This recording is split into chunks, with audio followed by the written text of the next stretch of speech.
చెందిన వాళ్ళు ఈ దేశంలో ఉండాలా?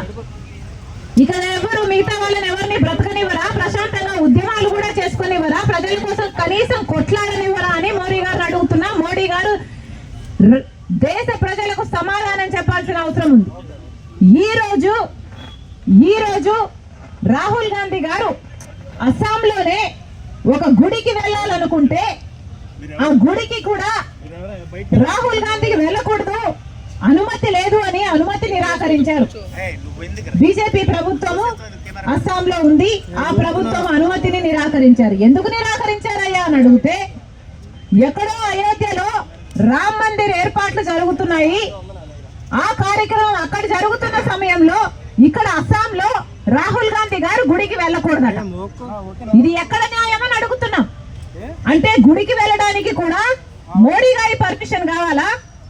గుడికి వెళ్ళడానికి కూడా బీజేపీ పర్మిషన్ కావాలా? గుడికి వెళ్ళడానికి కూడా బీజేపీ కార్యకర్త, బీజేపీ నాయకుడు, లేకపోతే ఆర్ఎస్ఎస్ లేకపోతే విహెచ్ఓ వీళ్ళ ఈ సభ్యులే అయి ఉండాలా? సామాన్య ప్రజలకు కనీసం గుడికి వెళ్లే హక్కు లేదా అని అడుగుతున్నాం. ఎందుకు నిరాకరించారో మోడీ గారు, అస్సాం చీఫ్ మినిస్టర్ సమాధానం చెప్పాల్సిన అవసరం ఉంది. ఇలా అడుగున నిరంకుశ పాలన, ప్రతి చోట ఎక్కడ వీలైతే అక్కడ ఎలా మిగతా ప్రజల్ని, మిగతా పార్టీలను ఎలా తొక్కగలిగితే అలా ఇంత నీచమైన పరిపాలన చేస్తుంటే దీని డెమోక్రసీ అని ఎలా అంటారు?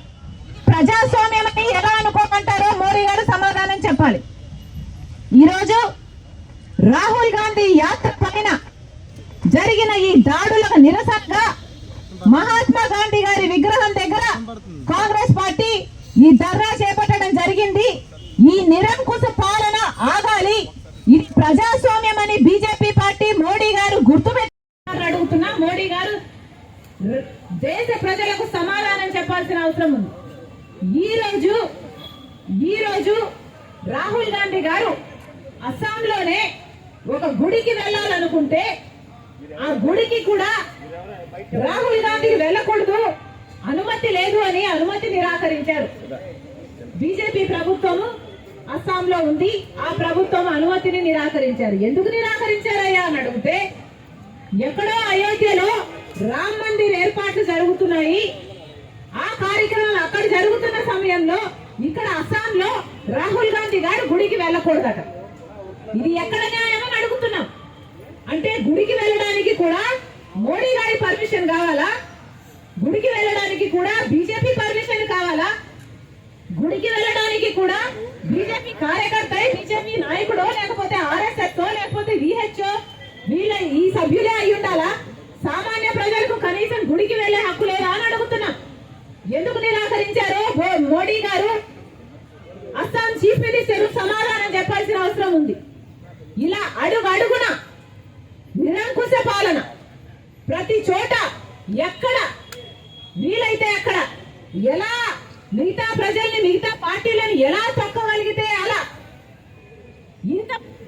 ఇంత నీచమైన పరిపాలన చేస్తుంటే దీని డెమోక్రసీ అని ఎలా అంటారు? ఇది ప్రజాస్వామ్యం అని ఎలా అనుకోమంటారో మోడీ గారు సమాధానం చెప్పాలి. రాహుల్ గాంధీ గారి భారత్ జోడో న్యాయ యాత్ర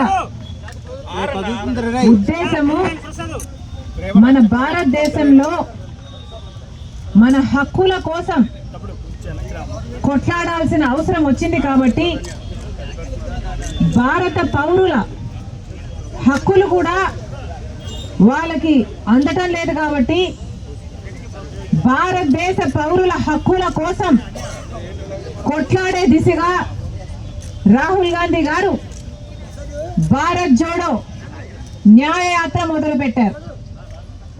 అంతకు ముందు చేసిన భారత్ జోడో పాదయాత్రలో రాహుల్ గాంధీ గారు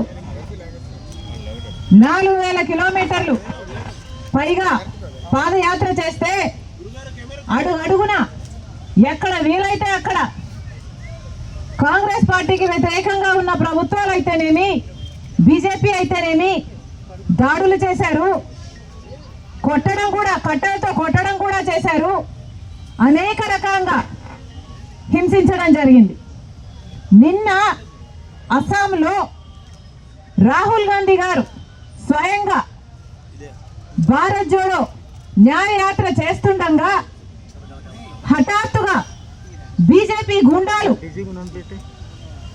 గుంపులుగా వచ్చి భారత్ జోడో న్యాయయాత్రలో పాల్గొంటున్న వాళ్ళని మీద దాడులు చేసి వాళ్ళను గాయపరచడం జరిగింది.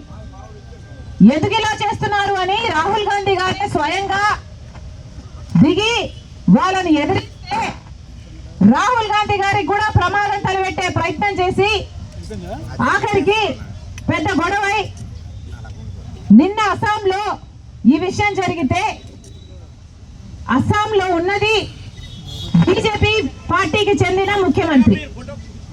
మరి ఇప్పుడు బీజేపీ పార్టీ అధికారంలో ఉన్న రాష్ట్రంలో కనీసం ప్రశాంతంగా శాంతియుతంగా ప్రజల కోసం చేపట్టిన ఒక యాత్రని కూడా చేయనీయకపోతే దీన్ని ప్రజాస్వామ్యం అంటారా అని మోడీ గారిని ప్రశ్నిస్తున్నాం. మోడీ గారు సమాధానం చెప్పాలి. ఈ రాష్ట్రంలో ప్రజలు చేసుకొనివ్వాలి. మరొకసారి మోడీని హెచ్చరిస్తున్నాం. ఎలక్షన్ల సమయంలో ప్రజలు గమనిస్తున్నారు. మీ నిరంకుశ పాలన మీరు ఆపకపోతే ప్రజలు మీకు బుద్ధి చెప్పే సమయం వచ్చిందని మోడీ గారిని హెచ్చరిస్తున్నాం. క్షమాపణ చెప్పాలి.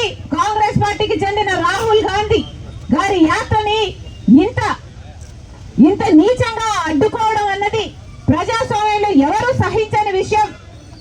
కనుక బీజేపీ పార్టీ అక్కడ అస్సాం చీఫ్ మినిస్టర్ రాహుల్ గాంధీ గారికి క్షమాపణ చెప్పాలని కూడా కాంగ్రెస్ పార్టీ డిమాండ్ చేస్తుంది.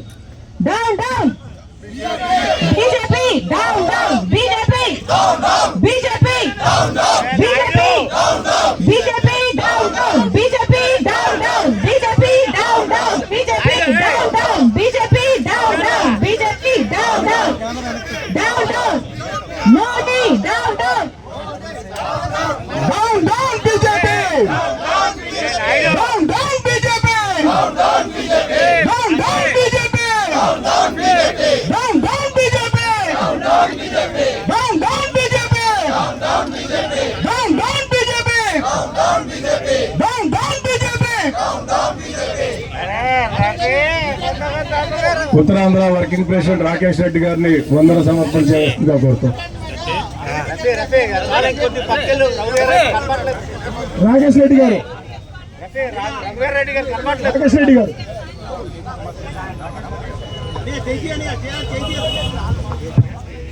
ఈ కార్యక్రమానికి విచ్చేసినటువంటి సీనియర్ కాంగ్రెస్ నాయకులు, అదేవిధంగా మన గౌరవ పిసిసి